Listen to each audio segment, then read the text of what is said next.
আমার রাসূল সাল্লাল্লাহু আলাইহি ওয়াসাল্লাম আমার আল্লাহকে তিনটা বস্তু গিফট করলেন।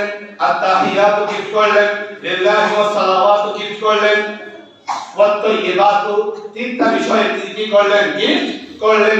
আমার আল্লাহ পাক রব্বুল আলামিন তার হাবিবকেও তিনটা বিষয়ে গিফট করলেন। সুবহানাল্লাহ।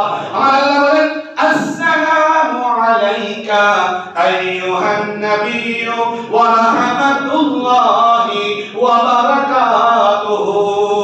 সম্মানিত হাজিরিন, যখন আল্লাহ পাক রব্বুল আলামিন তার হাবিবকে তিনটা বিষয় দিয়েছেন, ও আমার রাহমাতুল আলামিন, আপনার উপর সালাম, আপনার উপর বরকত, আপনার উপর রহমত, আমার রাহমাতুল আলামিন নবী কামলি ওয়ালা নবী ওই নাম মাকানের মধ্যেও উম্মতদেরকে বলেন নাই। আমার রাসূল সাল্লাল্লাহু আলাইহি ওয়াসাল্লাম নিজেকে এবং সমস্ত উম্মতে মুহাম্মদীকে কবুল করে বললেন, আসসালামু আলাইনা ওয়া আলা ইবাদিল্লাহিস সালিহিন। উচ্চ আওয়াজে বলে সুবহানাল্লাহ।